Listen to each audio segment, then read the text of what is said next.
पीले दांत वाली बहू। रंजना कभी ब्रश नहीं करती थी। उसे कितनी बार उसके माँ बाप ने डांटा, लेकिन उसका कोई असर उस पर होता ही नहीं था, जिस कारण से उसके दांत पीले पीले हो जाते हैं। शादी के बाद। अरे बहू, वैसे तो तुझ में कोई कमी नहीं है, पर तेरे दांत इतने पीले कैसे हैं बेटा? कैसे मतलब? कोई सर्जरी थोड़ी ना कराइए। वो तो क्या नाम, मैं ब्रश नहीं करती थी तो पीले हो गए। अब क्या करूं? आप कहें तो लाल करवा लूं या फिर काले? यार ये क्या है, क्यों माँ से लड़ रही हो? लड़ रही हूँ? अरे मैं लड़ रही हूँ या ये बोल रही है कि दांत पीले हैं, पीले। अरे तपस्या थोड़ी ना की है इन्हें पीले करने के लिए। बकायदा ब्रश नहीं किया है 20 साल तक, तब जाकर। छी, कैसी बात कर रही हो? ये उस वक्त तो पीले नहीं थे जब हम लोग तुम्हें देखने आए थे। अरे तब साफ करवा लिया होगा डेंटिस्ट के पास जाकर। अब देखो कैसे पीले पीले लग रहे हैं। रंजना सास की तरफ गुस्से से देखती है। फिर शुरू हो गई पीले पीले पीले। अरे पीले तो तब भी थे जब मेरे हाथ का रसगुल्ला उड़ा उड़ा कर खा रही थी और बोल रही थी, लड़की नहीं गुणों का खजाना दे रहे भाई साहब आप। अब वो लोग करते भी तो क्या करते, पीले दांत वाली बहू पल्ले पड़ी थी तो झेलना तो था ही। एक दिन कीर्तन में रंजना गाना गा रही थी। अरे कमला बहन, माँ का द्वार है, यहाँ तो सब शुद्ध होकर आते हैं, फिर अपनी बहू को ब्रश भी नहीं करवाती तुम। दूर से पीले पीले दांत भक्ति में बाधा उत्पन्न कर रहा है। अरे कोई 2 साल के बच्चे थोड़ी ना लेकर आई हूँ मैं बहू बनाकर। अच्छी खासी लड़की है, अरे कैसे करवाऊं ब्रश? ये तो उसे खुद करना चाहिए ना। अब माँ बाप तो इसके जैसे तैसे निपटा दिए, ये नहीं सोचा कि सास कैसे संभालेगी। सास बहू को लेकर घर आ जाती है, लेकिन सोच लेती है कि अब इसे लेकर कहीं नहीं जाएगी। अगले रोज बहू कहती है, अरे क्या हो गया, मंदिर नहीं जाना क्या? कीर्तन का वक्त हो रहा है। मेरी मधुर वाणी से कान्हा जी जागते हैं और सोते हैं। आप तो जानती है ना उनकी भक्ति में कितना मन लगता है मेरा। वो क्या है ना, तबीयत ठीक नहीं लग रही है मेरी, आराम करूंगी मैं। तबीयत ठीक नहीं लग रही? अभी तो मिथुन के गाने पर नाच रही थी आप, और अब बोल रही है कि तबीयत ठीक नहीं लग रही। अरे भक्ति में मन लगा लो सासू माँ, ऊपर जाना है, क्या मुंह दिखाओगी आप? हाँ? सास को बहू की बात पर गुस्सा आ जाता है। मैं क्या मुंह दिखाऊंगी, इसकी चिंता तो ना कर, समझी?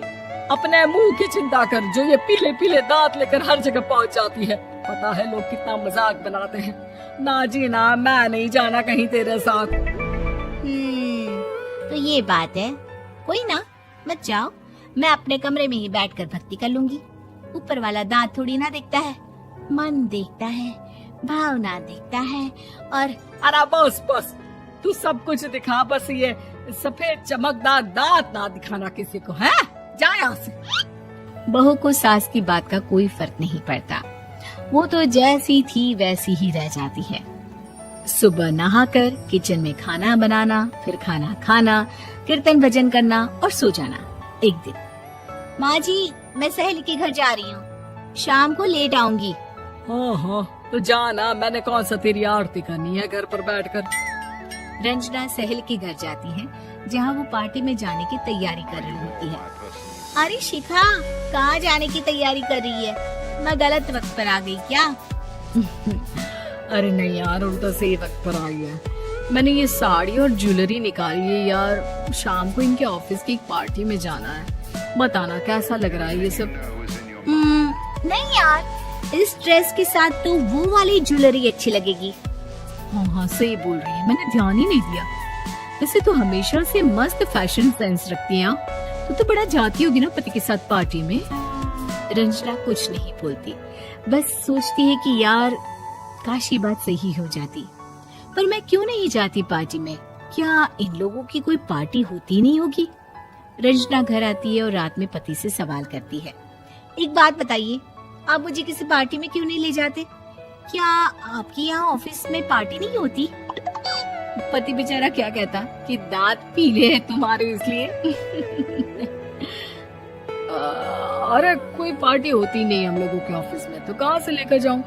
और मार्केट, मॉल, कहीं वीकेंड घूमना, कहीं तो। अरे यार, सारे हफ्ते में एक छुट्टी मिलती है, तो सोचता हूँ कि आराम ही कर लूं। क्यों? रंजना मन मार के रह जाती है। पहले कभी सास के साथ मंदिर जाया करती थी, लेकिन वो भी सास ने ले जाना बंद कर दिया। घर बैठी बैठी रंजना बोर हो जाती है।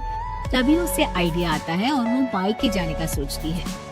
सासू माँ, 2 दिनों के लिए मम्मी के घर जा रही हूँ। अच्छा ठीक है, आराम से जा। और हाँ, माँ से कुछ अच्छी आदत सीख कर आना कि कैसे शरीर के हर भाग की तरह दांतों की सफाई भी जरूरी होती है, समझी? शुरू हो गई ना आप। वो लोग आपकी तरह नहीं है कि छोटी छोटी बात का बतंगड़ बना दे। उन लोगों के लिए मैं मायने रखती हूँ, ना कि मेरे पीले पीले दांत।